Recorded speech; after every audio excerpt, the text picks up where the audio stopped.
बलवान 2 राइटर तनु, anchor Nitin Dahiya, criminal भी और मसीहा भी। हेलो दोस्तों, मैं नितिन आपका स्वागत करता हूं बॉलीग्रैड स्टूडियोज में। 47 साल का विकास दुबे उत्तर प्रदेश पुलिस के लिए एक खूंखार क्रिमिनल है, जिस पर गुरुवार रात कानपुर में 8 पुलिस कर्मियों की ब्रूटली हत्या करने का मुख्य आरोप है। लेकिन वहीं दूसरी तरफ उसी विकास दुबे को उसके गांव के लोग उसे एक दबंग नेता के रूप में देखते हैं, जो हमेशा जरूरतमंद लोगों की मदद करता है। कानपुर के बिकरू गांव के लोगों के अनुसार दुबे के सभी पॉलिटिकल पार्टीज और यहां तक कि लोकल पुलिस वालों के साथ भी अच्छे संबंध थे। दुबे के गांव में उनका ऐसा इन्फ्लुएंस है कि एक भी निवासी ने दुबे के खिलाफ एक शब्द नहीं बोला। गांव के लोग प्यार और इज्जत से दुबे को पंडित जी कहकर बुलाते हैं, और जब गांव के लोगों से गुरुवार को हुए मर्डर इंसिडेंट के बारे में पूछा गया तो ऑलमोस्ट सबने इस बात को इग्नोर करके ऐसे जाहिर किया जैसे कुछ हुआ ही ना हो। लेकिन उन्होंने उनके चहेते दुबे के बारे में ये बताया कि उनके सभी पॉलिटिकल पार्टीज से अच्छे कनेक्शन बने रहते हैं। गांव के एक आदमी ने कहा कि जब भी एरिया में कोई चुनाव होता है तो दुबे उसके सेंटर में रहते हैं, और पिछले 15 सालों से दुबे के परिवार के पास ग्राम प्रधान का पद बना हुआ है। उन्होंने ये भी कहा कि सभी पॉलिटिकल पार्टीज के नेता उनका सपोर्ट पाने के लिए कतार में लग जाते हैं, इसीलिए सोशल मीडिया पर पॉलिटिकल पार्टीज के नेताओं के साथ उनकी तस्वीरें वायरल रहती हैं। गाँव वालों का कहना था कि दुबे अपर कास्ट को टारगेट बनाकर होने वाली पॉलिटिकल के लिए काफी पॉपुलर थे, लेकिन उनके दूसरी जाति के साथ भी अच्छे रिलेशन थे। इसके लिए उन्होंने लखनऊ से लेकर दिल्ली तक तमाम पॉलिटिकल लीडर्स के कांटेक्ट करने की कोशिश की। उन्हें बीएसपी और एसपी के नेताओं का करीबी माना जाता था, लेकिन अब वो बीजेपी के साथ भी अपने संबंध सुधारने की कोशिश कर रहे हैं।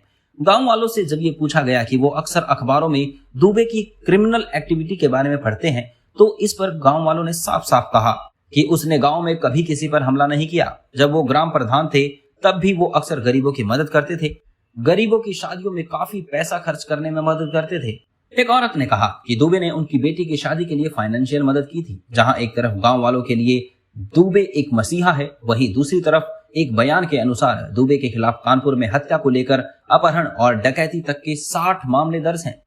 पास के शिवली गांव के पूर्व जिला पंचायत सदस्य ने कहा कि दुबे पर 1991 में पहली बार हत्या का आरोप लगाया गया था, जब वो सिर्फ 17 साल का था। इसके बाद उनके नाम पर हत्या, अपहरण, जमीन हड़पने आदि के कई आरोप लगते रहे। सन 2000 में ताराचंद इंटर कॉलेज के असिस्टेंट मैनेजर सिद्धेश्वर पांडे के मर्डर केस में भी उनका नाम सामने आया था। उसी साल उस पर एक लोकल रेजिडेंट राम बाबू यादव की हत्या की साजिश रचने का आरोप भी सामने आया था। 2001 में उन पर एक पुलिस स्टेशन के अंदर फॉर्मर बीजेपी स्टेट मिनिस्टर संतोष शुक्ला की हत्या का आरोप लगाया गया था। बयान के मुताबिक दुबे इस मामले में कन्विक्शन से बचने में कामयाब रहे, क्योंकि ज्यादातर विटनेस मुकर गए थे। 4 साल बाद 2018 में उस पर अपने ही चचेरे भाई अनुराग की हत्या का आरोप लगाया गया। अनुराग की पत्नी ने दुबे समेत 4 लोगों के खिलाफ एफआईआर दर्ज कराई। इस मामले में उन्हें उसी साल गिरफ्तार भी किया गया था, लेकिन इस साल फरवरी में उन्हें जमानत मिल गई। एक ने कहा कि दुबे ने हमेशा लोकल पुलिस थानों के पुलिस कर्मियों के साथ क्लोज संबंध बनाकर रखे थे। उनमें से कई ने उनके इन्फॉर्मर के रूप में भी काम किया करते थे, और हो सकता है कि इस बार भी किसी ने दुबे को पुलिस के आने की सूचना पहले से ही दे दी हो। दुबे के परिवार की बात करें तो सस्पिशियस बातें पता चली कि उसका परिवार कभी गांव में नहीं रहा। उनकी पत्नी और 2 बच्चे लखनऊ के कृष्णा नगर इलाके में रहते थे। दुबे हमेशा अपने परिवार को गांव से दूर रखता था, और दुबे हमेशा 20-25 लड़कों के गैंग के साथ घूमता था। उन्होंने आसपास के गांव के एरिया की युवाओं को अपनी टीम में शामिल करने का मन बनाया, और वो उनका खर्चा भी उठाते थे।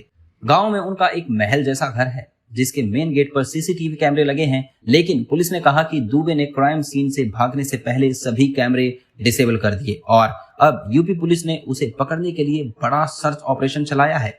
तो कैसी लगी आपको कहानी? पसंद आई हो तो इसे लाइक और शेयर करें, और कमेंट करना ना भूलें। धन्यवाद।